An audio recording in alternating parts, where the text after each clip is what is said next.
Now, a three-day farewell ceremony for Ayatollah Ali Khamenei was to kick off tonight. Reports now suggesting that that ceremony that was to commemorate Iran's late leader in Tehran has been postponed. The funeral ceremony was scheduled at 10 p.m. tonight. That's Indian Standard Time. The Iranian media has confirmed that that's not going to happen right now. It's been pushed indefinitely. We don't have a revised schedule right now. Is it because of the non-stop strikes, the security threats, and the fact that leaders will not be able to emerge out at this time due to the security situation? We can also tell you the latest updates that are coming in from Iran is that the death toll has risen to 1,045, the unfortunate cost of war. And I'm not talking about the financial cost of war, but the humanitarian cost of war.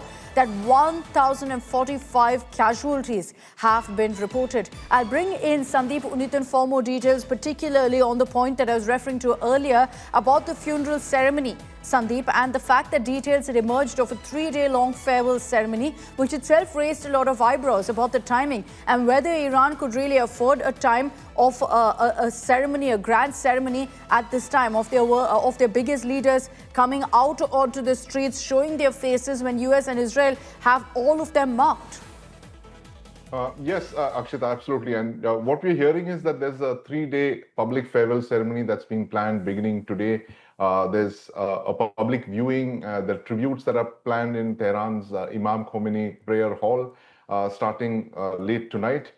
Massive crowds are expected to pay respects, but we are not clear about what the status of those ceremonies are, given the fact that Tehran is under air attack.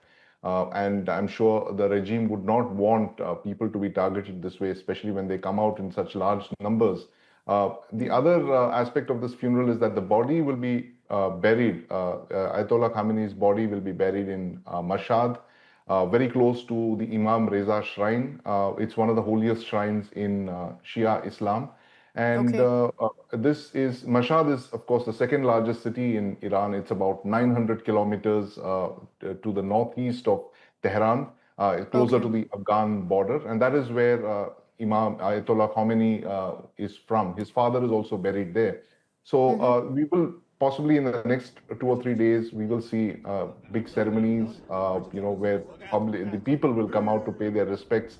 There are, of course, solidarity events occurring across Iran and the Iraq. regime would be looking at a grand send-off to send out a message that there's no question of any sort of threat to the current regime, no question of a regime change, and that the next supreme leader enjoys a massive amount of support. Thanks very much, Sandeep, for joining us with those details. We're going to continue tracking every update that comes in on the war in Iran.